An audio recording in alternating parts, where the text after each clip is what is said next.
بسم اللہ الرحمن الرحیم۔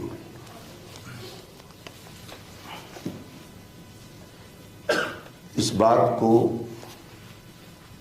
اتنا طول نہیں دینا چاہیے تھا کہ حضور صلی اللہ علیہ وسلم نے مناظرہ کیا اور حضرت ابراہیم علیہ الصلوۃ والتسلیم نے مناظرہ کیا، اس لیے کہ بات یہ طے ہو چکی ہے کہ اصول مناظرہ کی روشنی میں مناظرہ ہوگا،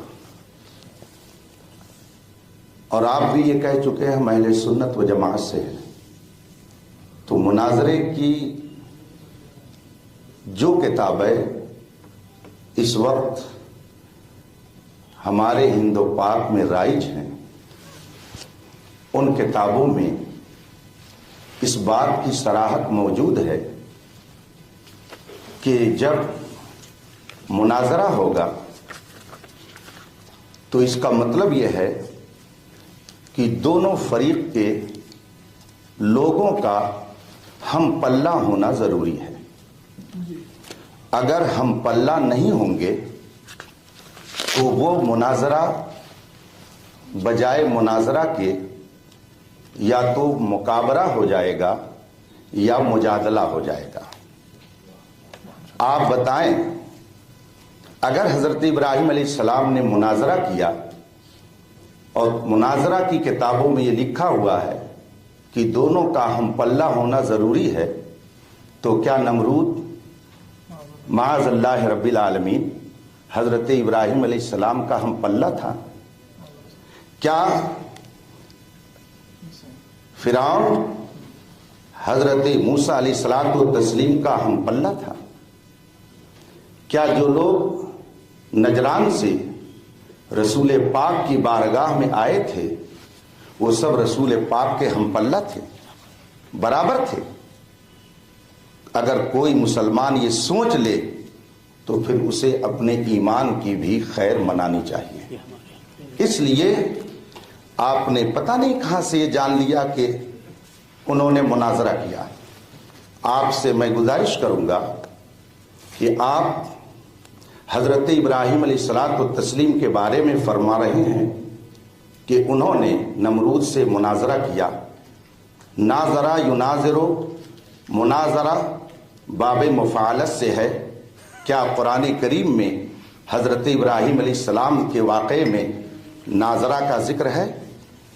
یا حضرت سیدنا موسیٰ علیہ الصلوۃ والتسلیم نے جو فرعون کے سامنے جا کر کے گفتگو کی اس میں مناظرہ یا ناظرہ یا یناظرو کا کلمہ ہے؟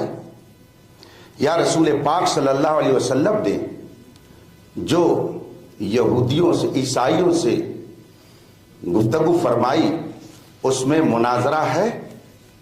آپ نے گویا قرآن کریم پر تہمت لگا دی، اتہام آپ نے رکھ دیا، اس لیے کہ جو لفظ قرآن میں نہیں ہے آپ نے اپنی طرف سے اسے شامل کر دیا۔ یہ بہت عجیب بات ہے۔ مناظرہ کی یہ کتاب ہے، آپ کا کیا نام محترم؟ آئیے میرے پاس آ جائیے، آ جائیے،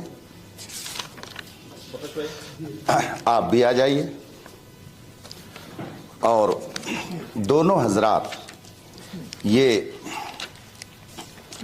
ان کے پاس لے جائیں، اور ان سے میری یہ گزارش ہے کہ وہ اس مناظرے کی تعریف کو ان سے معلوم کر کے یہ بتائیں، وہ ہم سب کو سمجھائیں کہ اس کا معنی کیا ہوتا ہے۔ یہاں سے کہیے کہ وہ سمجھائیں اس کو۔ یہ مناظرے کی کتاب ہے۔ میں اپنی گفتگو کو ختم کرتا ہوں۔ آپ اس کو لے جائیے، میں جواب دوں گا۔ نہیں، مجھے کتاب نہیں چاہیے، آپ لے جائیے، وہاں رکھ دیجیے۔ ایسا نہیں ہوتا ہے مناظرہ، یا اصول مناظرہ ایسا نہیں طے ہوتے ہیں۔ ہم بتائیں گے کیسے طے ہوتے ہیں۔ آپ بتائیں۔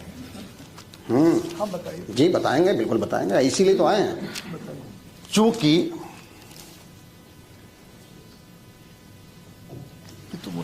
متفق علیہ شرط ہے، آپ نے بھی اسے قبول کیا ہے، ہم نے بھی قبول کیا ہے کہ علماء ہی طے کریں گے اور اصول مناظرہ کی روشنی میں طے کریں گے۔ چونکہ یہ دوسری بھی تحریر آپ کی میرے پاس موجود ہے، لہٰذا ہم اس تحریر سے الگ نہیں ہو سکتے، اسی کی روشنی میں گفتگو ہوگی۔ اور اس میں آپ نے بہت تفصیل سے یہ لکھا ہے، مناظرہ عالمانہ انداز پر ہو، عامیانہ انداز پر نہ ہو۔ تو عالمانہ کا مطلب کیا ہے؟ جو اصول ہیں کتابوں میں، جو اصول متعین ہیں، ان کی روشنی میں ہوگا۔ آپ نے خود اس کو لکھا ہے۔ پھر آگے آپ نے یہ بھی لکھا ہے کہ نرمی اور محبت اور پیار کے ساتھ ہو، سخت لب و لہجہ نہ ہو۔ یہ خود آپ نے اس کے اندر تحریر کیا ہے اور دونوں فریق نے اس کو مانا ہے۔ تو عالمانہ انداز پہ مناظرے کا مطلب یہ نہیں ہوتا ہے کہ آپ کے سامنے اگر ہم نے کوئی بات رکھی ہے تو آپ اس کو یوں ہی نظر انداز کر دیں۔ آپ کو میں نے اصول مناظرہ کی جو کتاب پڑھی اور پڑھائی جاتی ہے، اپنے گھر کی بات نہیں کہی تھی، میں نے سب کو سنانے کے لیے کہا تھا تاکہ سب لوگ جان لیں۔ میں اگر اپنی طرف سے اسے پڑھ کے سناتا تو ممکن ہے کہ کسی کے ذہن میں یہ بات آتی کہ یہ اپنی طرف سے کچھ کہہ رہے ہوں گے، اس لیے میں نے ان کے پاس کتاب رکھ دی۔ اب پھر میں ان سے گزارش کروں گا کہ آپ ناراض نہ ہوں، اس لیے کہ ہمیں اور آپ کو آپس میں کوئی ذاتی عداوت لے کر کے نہ آئے ہوئے، نہ یہ لے کر کے جانا ہے۔ احقاق حق مقصود ہے، اظہار درستگی کے لیے ہے۔ آپ سے میں پھر گزارش کروں گا کہ آپ نے جو مناظرہ کی بات کی، تینوں ذوات قدسیہ کے حوالے سے باقاعدہ رسول کریم صلی اللہ علیہ وسلم کے لیے لفظ پوری دنیا کے مسلمان استعمال کرتے ہیں تو مباہلہ بولتے ہیں، کہ رسول پاک نے مباہلے کی دعوت دی۔ آج تک کسی نے یہ نہیں کہا کہ رسول پاک نے ان سے مناظرہ کیا۔ میں تو قرآن کی بات کر رہا ہوں، قرآن کی روشنی میں میں بات عرض کرنا چاہوں گا۔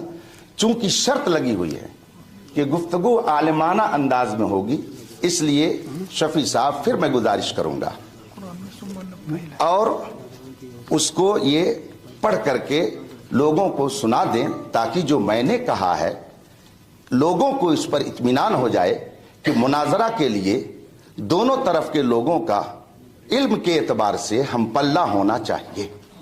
قرآن کریم میں جو کلمہ آیا ہوا ہے وہ آپ خود قرآن دیکھ لیں، کیا اس میں ثم نناظر کا لفظ ہے کہ ہم پھر مناظرہ کریں گے؟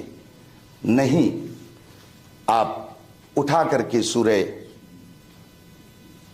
بقرہ دیکھ لیجئے، ثم نبتہل، سورہ آل عمران ہے، ثم نبتہل، پھر آؤ ہم مباہلہ کریں۔ تو مباہلے کا ذکر ہے، مناظرہ نہیں ہے۔ اور اگر آپ مباہلہ اور مناظرہ کو ایک سمجھتے ہیں تو یہ آپ کی سمجھ تو ہو سکتی ہے مگر علماء کی سمجھ نہیں ہو سکتی۔ مناظرہ الگ چیز ہے اور مباہلہ الگ چیز ہے، دونوں کو ایک نہیں کیا جا سکتا ہے۔ یہ قرآن و حدیث کی روشنی میں پوری دنیا کے مسلمانوں پر واضح ہے کہ رسول پاک نے عیسائیوں سے مناظرہ نہیں کیا تھا، مباہلہ کیا تھا، اور آپ نے اسے مناظرہ کہہ دیا۔ پھر میں شفیع صاحب آپ سے کہوں گا کہ یہ کتاب ان کے سامنے رکھ دیں، یہ پڑھ کر کے سب کو اس کا مطلب بتا دیں کہ آخر جو میں نے بات کہی ہے اپنی طرف سے کہی ہے یا کہ اصول کی روشنی میں نے عرض کیا ہے۔ میں اپنی طرف سے کچھ کہنے کے لیے نہیں آیا، نہ آپ میرے مخالف ہیں، نہ آپ میرے دشمن ہیں، نہ آپ میرے بھائی ہیں۔ دنیاوی اعتبار سے آپ سب لوگ یہاں کے رہنے والے ہیں، مجھے بلایا گیا ہے، بشرط ایمان ہم سب ایک ہیں۔ اسی نقطہ ایمان پر ہم گفتگو کرنے کے لیے آئے ہوئے ہیں۔ ذاتی عناد مناظرہ کی راہ میں رکاوٹ ہے۔ آپ نے حضرت ابراہیم علیہ الصلاۃ والتسلیم، حضرت موسیٰ علیہ الصلاۃ والتسلیم، خود رسول پاک صلی اللہ علیہ وسلم کے بارے میں جو کہہ دیا، قرآن میں تو اس کا ثبوت نہیں ہے۔ قرآن کریم میں ثم نبتہل کا کلمہ ہے۔ میں نے عرض کیا تھا کہ دونوں طرف کے لوگوں کا علمی اعتبار سے ہم پلہ ہونا ضروری ہے، یہ بات میں ان کے ذریعہ اس لیے آپ تک پہنچانا چاہتا ہوں تاکہ کوئی یہ نہ کہے کہ میں ڈینگ مار رہا ہوں. میں مستند بات آپ کے سامنے پیش کرنا چاہتا ہوں، اس لیے لے جائیے، وہ پڑھ کر کے سب کو بتائیں. آپ بول سکتے ہیں جب ٹائم ہو جائے. بھیا کتاب تب آتی ہے جب دونوں کی رضامندی ہوتی ہے. حضرت آپ کو معلوم نہیں ہماری رضامندی نہیں ہے تو ایسے کیسے لے لیں گے؟ آپ کو اتنا عقل شعور ہونا چاہیے. جب تک دونوں کی رضامندی نہیں ہوگی آپ کتاب نہ دے سکتے ہیں نہ لے سکتے.